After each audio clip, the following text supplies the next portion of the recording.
नमस्कार, स्वागत है आप सभी का बनो अपना फाइनेंस मिनिस्टर में। और आज हम लेकर आए हैं विमेंस वेडनेसडे, हमारी बेहद खास पेशकश, जहां पर हम महिलाओं की फाइनेंशियल प्लानिंग करते हैं, उनके इन्वेस्टमेंट से जुड़े सवालों के जवाब देते हैं। और ऐसे में हर सप्ताह की तरह हमारे साथ आज भी जुड़े हुए हैं हर्षवर्धन रुंगटा।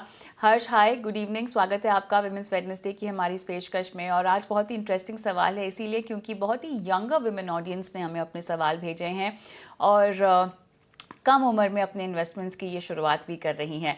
इस कड़ी में पहला सवाल हम प्रिया का लेंगे। प्रिया केशवानी एसआईपी करना चाहती हैं 500 रुपये की। 16 साल की इनकी उम्र है और अपना बिजनेस शुरू करना चाहती हैं और उसी के लिए इनको इन्वेस्टमेंट भी करनी है।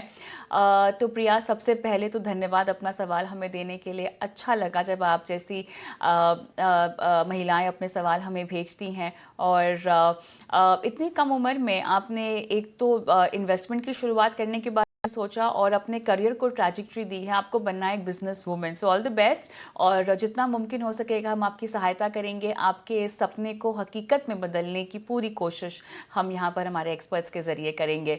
तो हर्ष, प्रिया 500 रुपये की एसआईपी से शुरू करना चाहती हैं और आगे इनको बनना है बिजनेस वुमेन। तो कविता, ये इतनी अच्छी बात है जब हम देखते हैं कि 16 साल की उम्र में उन्होंने ना ही ये सोचा कि भाई इन्हें actually career point of view से क्या करना है, लेकिन उसके तरफ उन्होंने 500 रुपए से भी अब इन्वेस्टमेंट करना शुरू किया कि कॉर्पस इकट्ठा करके वो बिजनेस करना चाह रही हैं। तो एक बार अगर हम अमाउंट को नजरअंदाज कर दें कि 500 रुपया है, 5000 है या 50,000 है, हम एक बार उसे नजरअंदाज कर दें, एक जनरल इंटेंट की बात करें कि एक 16 साल की लड़की है, वो अपनी इतनी क्लैरिटी रख रही है कि उन्हें करना क्या है और एट द सेम टाइम उसके लिए वो छोटी-छोटी रकम जितना हो सके वो बचाना शुरू कर रही है। I think it's very, very good, very positive. अच्छा लगा सुन के और जान के कि ऐसे भी एक यंगस्टर्स होते हैं। आप और मैं 16 साल की उम्र में क्या कर रहे थे शायद मुझे याद भी नहीं है। क्या हमारे पास इतनी क्लैरिटी थी, वो मुझे ध्यान नहीं है। But nevertheless Priya, my best wishes are with you. अब इन्वेस्टमेंट्स की अगर हम बात करें, सो प्रिया, आपने कहा कि आपको अपने बिजनेस स्टार्ट करने के हिसाब से आपको 500 रुपए अलग रखने हैं। तो जब भी हम ये डिसाइड करने की कोशिश करते हैं कि किस प्रोडक्ट में हम इन्वेस्ट करें, उसके लिए एक तो जरूरत होती है, वो है गोल, जो आपने बता दिया। दूसरी एक बहुत महत्वपूर्ण इंफॉर्मेशन होती है कि आप कितने सालों के लिए जमा करना चाह रही हैं।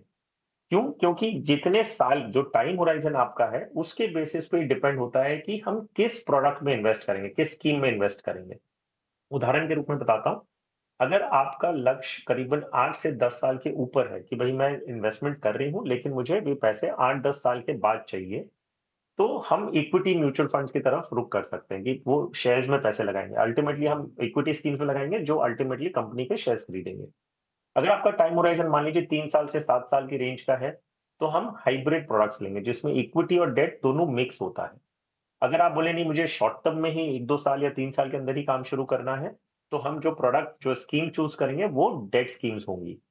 तो एक होता है गोल और दूसरा होता है हमारे पास टाइम कितना है उस चीज़ के लिए। तो उस बेसिस पे हम एक स्कीम्स के साथ में आपका पोर्टफोलियो बना सकते हैं।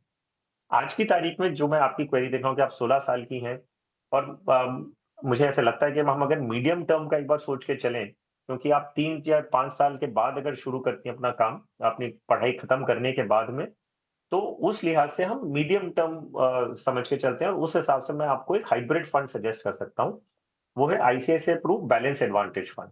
ये फंड इक्विटी और डेट का एक मिक्स करके इन्वेस्ट करता है और कितना इक्विटी और कितना डेट ये डिपेंड करता है मार्केट वैल्यूएशंस पे। तो उनका एक फॉर्मूला है जो बेसिस पे वो इक्विटी और डेट का एलोकेशन तय करते हैं।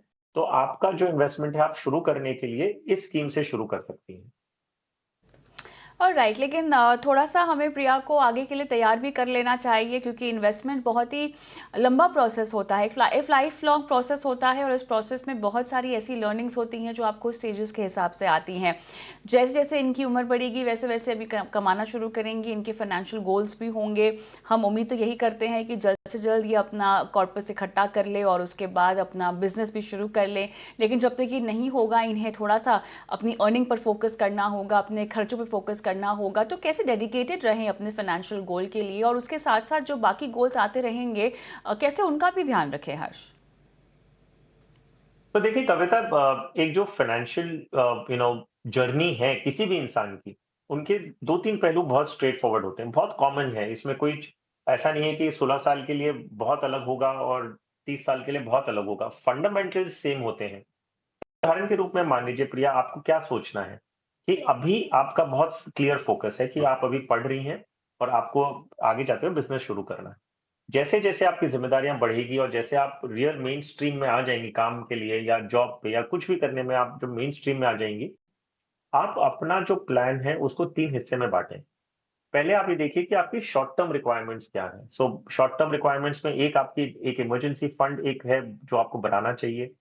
एक होगा कि आपको आप ऐसे सोचेंगे कि मुझे हायर एजु मेरी जो पोस्ट ग्रेजुएशन है वो भी मैं पेमेंट करूँ और मैं उसके लिए तैयारी करूँ फाइनेंशियली, तो उसके लिए सेविंग्स कर सकती हैं आप। आपको ऐसा होगा कि मुझे शादी का जो खर्चा है उसके लिए मैं सेव करूँ। तो ये हो सकता है short term goals. Emergency fund बहुत ज़रूरी है, किस पॉइंट ऑफ व्यू से कि कभी भी हमारे साथ ऐसा कुछ होता है जो एक हमने अनप्लैन्ड है, जो हमने कभी सोचा ही नहीं और हो गया।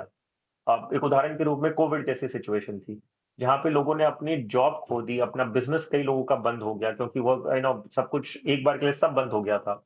कभी ऐसा हो सकता है कि आपने जॉब खोया नहीं है लेकिन आपकी सैलरी डिले हो गई, खर्चे तो डिले नहीं होते। तो कभी भी ऐसी कुछ इमरजेंसी आती है तो हर एक इंसान को करीबन 3 से 6 महीने के जो उनके खर्चे होते हैं, कम से कम उतना पैसा लिक्विड फॉर्म में होना चाहिए कि कभी भी ज़रूरत पड़े, तो 24 घंटे में आप उसे निकाल सकते हैं। तो बैंक की फिक्स्ड डिपॉज़िट हो सकती है, आपके लिक्विड फंड्स हो सकते हैं, बहुत सारे अलग-अलग तरीके हैं। तो ये आपकी शॉर्ट टर्म रिक्वायरमेंट्स हो गई, जिनके लिए जो प्रोडक्ट आप चूज़ करेंगी, वो होगा date funds. Now date funds मतलब वो इक्विटी में आपका कोई एक्सपोज़र नहीं होगा, आपका इन्वेस्टमेंट जो जाएगा वो bonds, corporate commercial papers, certificate of deposit, government securities इनमें इन्वेस्ट होगा। तो इसमें कोई मार्केट रिलेटेड रिस्क नहीं है कि मार्केट ऊपर-नीचे करता है स्टॉक मार्केट तो आपकी वैल्यूएशन में फ़र्क आएगा। फिर दूसरे गोल्स आएँगे medium term goals. Medium term goals क्या हो सकता है? हो सकता है आपने तय किया हो कि मुझे घर खरीदना है, गाड़ी खरीदनी है या और कोई आपके मीडियम टर्म के गोल्स होंगे, तो वो उसके लिए आपको सेव करना है। और क्योंकि आपका एक मीडियम टर्म होराइज़न है which means at least 3 to 5 years and beyond, तो आप इसमें हाइब्रिड फंड्स जोड़ेंगी। अगर आपका लॉन्ग टर्म व्यू है, आप फिर एक और आज ही सोचेंगे कि आगे जाते हुए आपके रिटायरमेंट के लिए या आपके बच्चे जब आगे होंगे तो उनकी पढ़ाई और उनके करियर बनाने के हिसाब से कुछ आपको इन्वेस्टमेंट्स करने हैं।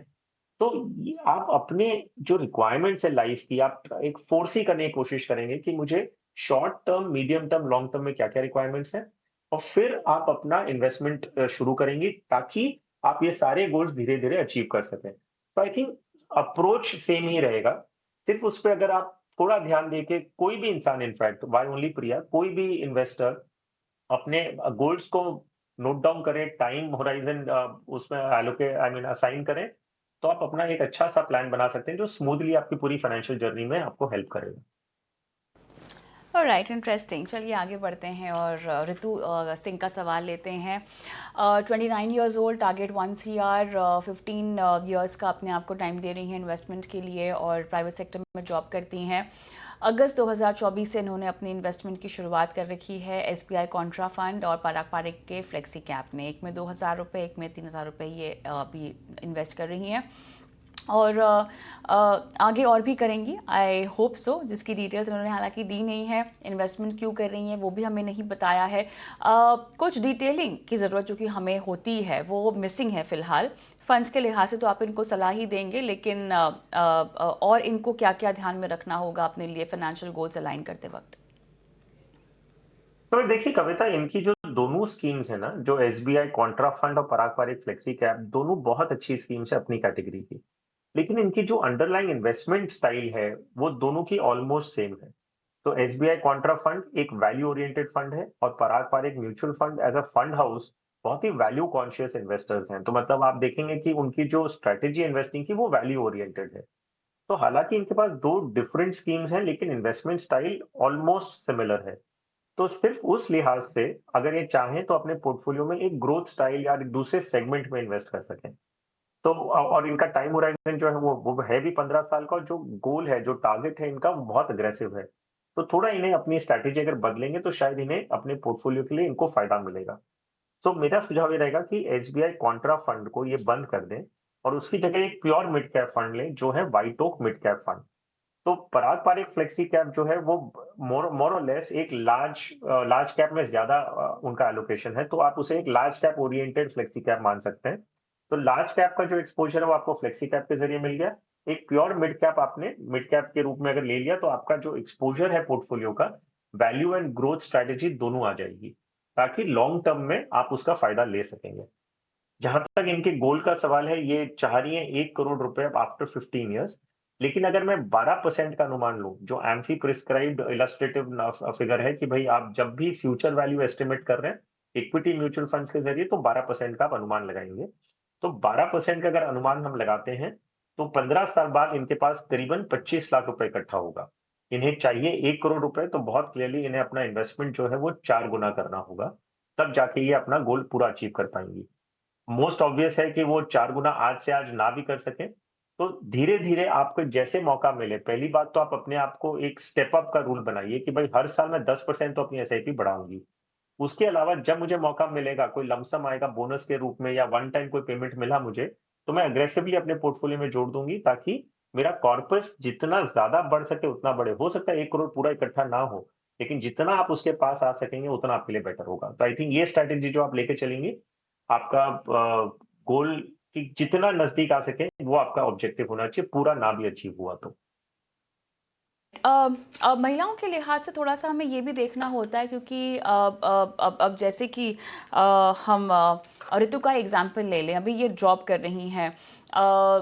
बहुत सारी लाइफ स्टेजेस चेंजेस होते हैं, जहाँ पर शादी होने के बाद महिलाएं जो हैं शायद करियर पे फोकस नहीं करती हैं, कुछ समय के लिए सबैटिकल ले लेती हैं, पर्सनल लाइफ पे ज़्यादा फोकस करती हैं। उस स्टेज में अपनी फाइनेंशियल प्लानिंग को कैसे बरकरार रखना चाहिए, कैसे हैंड्स ऑन रहना चाहिए अपने इन्वेस्टमेंट्स पे, ये थोड़ा सा ट्रिकी है। हालांकि आपके पास फाइनेंशियली डिपेंडेंट रहने के लिए एक एक पार्टनर ज़रूर होते हैं, लेकिन अपनी फाइनेंशियल इंडिपेंडेंस तो अपने ही हाथ में रखनी पड़ेगी ना हर्ष। वो कैसे इंश्योर किया जा सकता है? तो कविता, ये एक्चुअली बहुत ही पिक्यूलियर सिचुएशन है, और ये बहुत ही, आप कह लें कि गुड और बैड जो भी आप बोल रहे हैं, कि मैटरनिटी जैसी जो लीव होती है, मान लीजिए, सो ये एक ब्लेसिंग है। ये एक बहुत बड़ा वरदान है विमेन को कि वो एक दूसरी जिंदगी को जिंदगी एक दुनिया में ला सकती हैं। लेकिन एट द सेम टाइम ये मैटरनिटी की वजह से आप अपने करियर में ब्रेक लेना पड़ता है। बच्चों की परवरिश है, जब बच्चे छोटे होते हैं तो आप काम पे नहीं जा सकते तुरंत। तो वो एक ब्रेक जो लेना पड़ता है, उससे एक ऑब्वियसली एक फ्लो जो है, वो करियर का जो फ्लो है वो पूरा डिस्टर्ब हो जाता है। So good and bad both.